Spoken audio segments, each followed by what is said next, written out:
As I lay on the bed in the emergency room, waiting to be treated, pain churned inside me. Wave after wave crashed down upon me, blotting out the moon and the stars. Only one light glimmered in the distance. That beacon, a thought, faintly heard over the ocean's roar. Finally, something that I can make some clickbait about.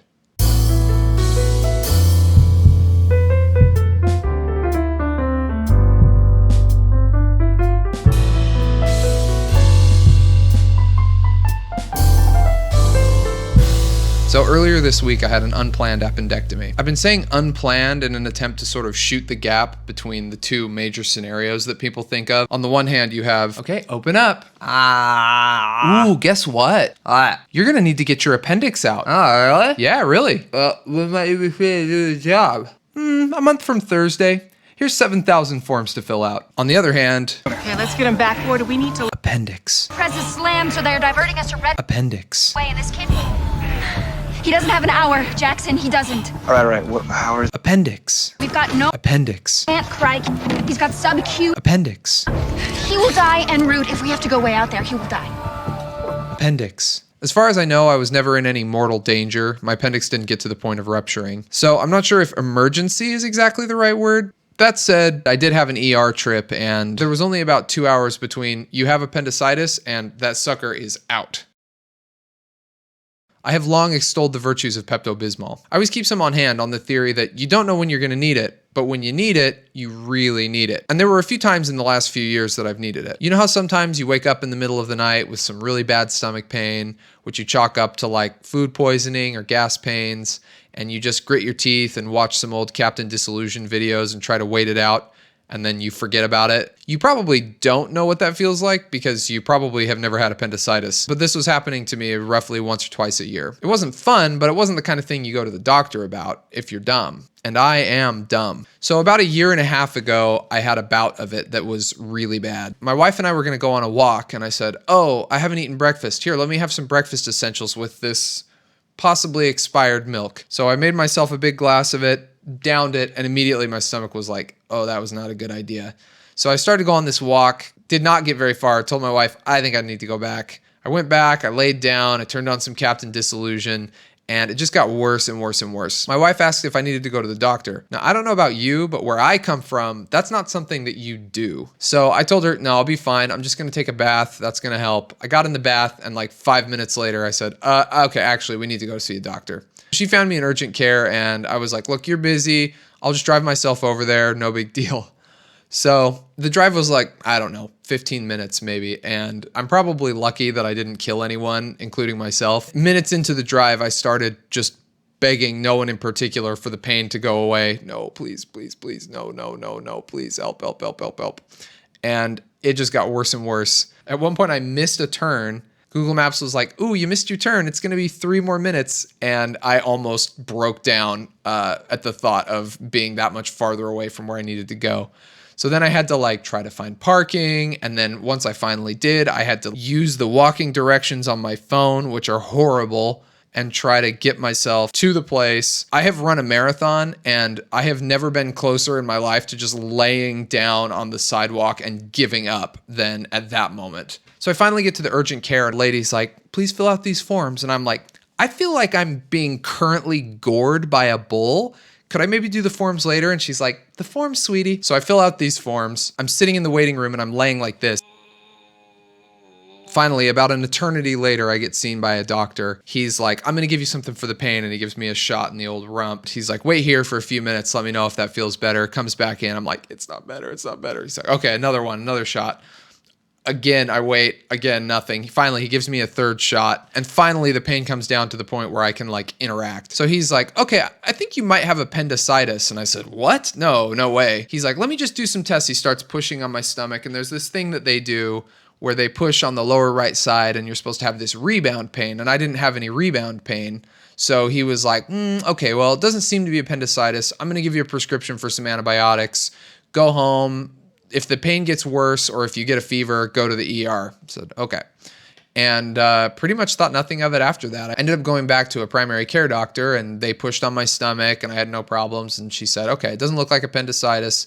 Next time, be more careful with the milk you drink. And I said, okay, yes, ma'am. I looked at her chart, and it looked like the official diagnosis was acute tummy ache. I was like, well, what about the pain? And she's like, well, you're just a wimp, sweetie. So I resolved right then and there I would never see a doctor again for any reason for the rest of my life.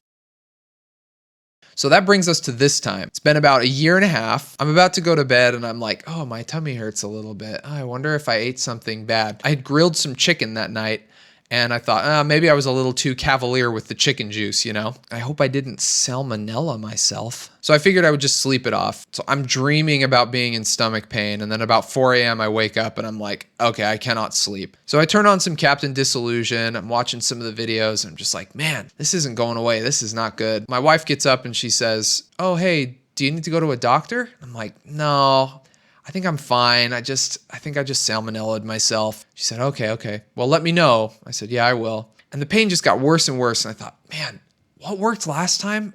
A bath.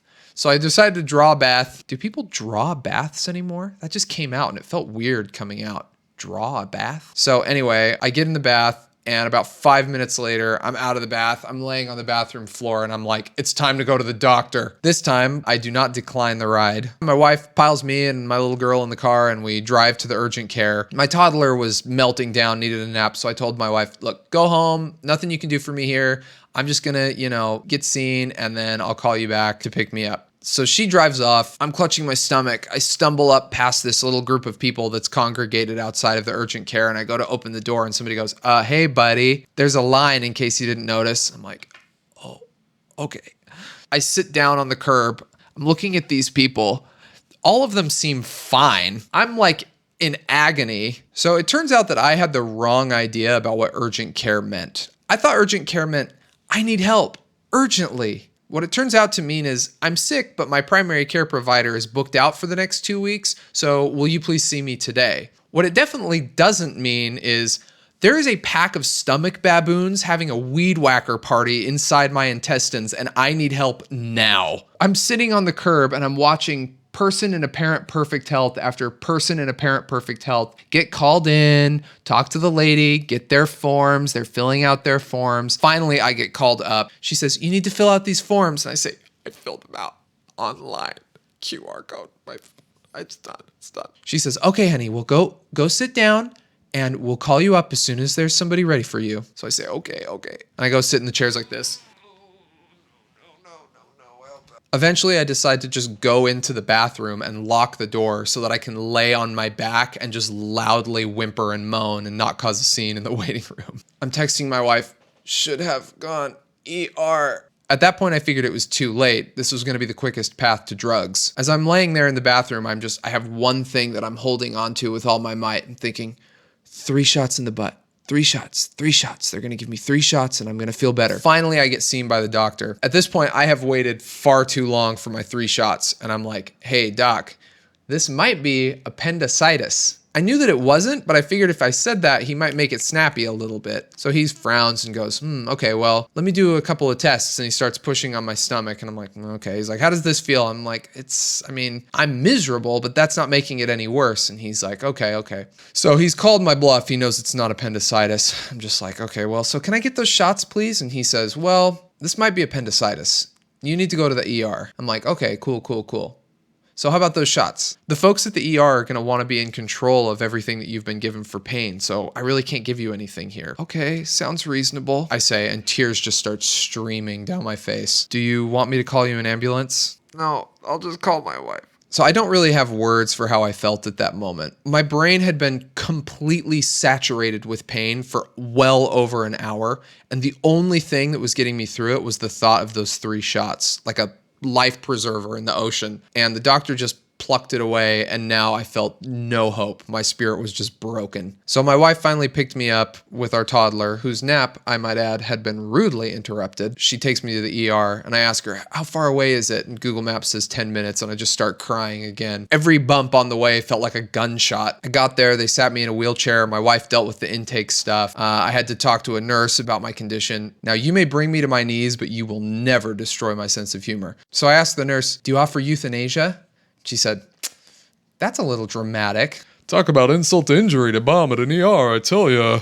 So I finally made it onto a bed. I didn't know this at the time, but it would be a while before they finally gave me pain medicine. I don't know if this is some kind of policy they have or something where they make you wait for a while, but I was laying there thinking, what could possibly be going on here that's more urgent than treating the pain that I have right now? So at long last, after seeing like 2 nurses and a doctor, they finally gave me some pain medication. I thought it was something kind of weak because all it really did was take the edge off. It turns out it was Dilaudid, which I guess is 4 to 5 times stronger than morphine. After that, it was just a bunch of tests. I kept working on my tight hospital 5. They gave me an ultrasound. I said, "Oh, do you know what the sex is?" I had to go for a CAT scan. I told the nurse, "Oh, the world's most expensive donut." Mercifully, both of these jokes landed.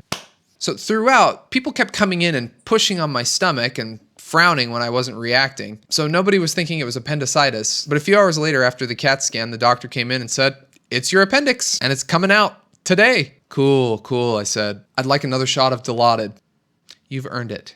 The rest just feels like aftermath. I met some surgeons, I signed some forms, they laid me on a new table, I had a complete cessation of consciousness, and then I woke up to a nice nurse feeding me saltines and apple juice. They actually sent me home that night. It's a super minor procedure. I had just 3 little incisions. They make a triangle with one of the vertices at my belly button, and I only ever needed over-the-counter pain meds for post-op. It's been about a week and I feel great. My belly button kind of looks like the world's smallest Rothko right now, but otherwise I'm fine. So looking back, it was really a pretty interesting human experience to have. And I just have a couple of observations. One is that finding out that I had appendicitis was actually super validating because I genuinely thought that I had just like eaten some bad food. After the procedure, I went and I read a bunch of accounts of people who have gotten their appendices out. One pretty common thread through a lot of these stories is that they avoid seeking medical attention because they're sort of embarrassed because they think that they just have gas pains or a stomach ache. Once you find out that it's actually really serious, you're like, oh, okay. You almost feel better because you're like allowing yourself to feel that pain rather than just telling yourself, oh, you should man up. So the second thought that I have is because of my misstep of going to urgent care, I had kind of a long time between when I started feeling my max level of pain and when I finally got some treatment. I was able at some points to kind of step outside of myself and observe it in the third person. And one thing that struck me was like 200 years ago, I would just be a dead person. The thing that got me through it was the knowledge that very soon, I thought, I would be getting medicine that would take the pain away, at least. Even if I was gonna die, it was like, well, at some point, I'm not gonna hurt this bad. If I wasn't in modern times, the treatment would be like, bite down on this stick and wait to die. It's really unfathomable. And it's probably something that basically every single person experienced before modern medicine, if only due to the thing that killed them. So that thought led to my last thought, which was the scariest thought of all, which was, what if this happened to my daughter? I watched my wife go through childbirth and I remember feeling so helpless and powerless in the face of her pain. And when I was the one in pain, I remember looking over at her and seeing on her face a feeling that I remembered from back then. And the thought of the person in pain being my daughter and there not being anything that I could do about it was just too much. I was so grateful. I would have gone through that 10 times before I watched her go through that once. And the fact that it can happen so fast out of nowhere to anyone is just really sobering. So I will say this, appendices are supposedly vestigial. They don't serve any current physiological purpose. But before mine was cut out of my body, it gave me a parting gift, which is a huge helping of perspective. So I'm dedicating this video to my friends in the healthcare industry. From the bottom of my heart, thank you for learning how to push on people's stomachs, read their insides with a machine, cut them open, and take chunks out of them. You're a lot like Pepto-Bismol. We don't know when we're gonna need you, but when we need you, we really, really need you.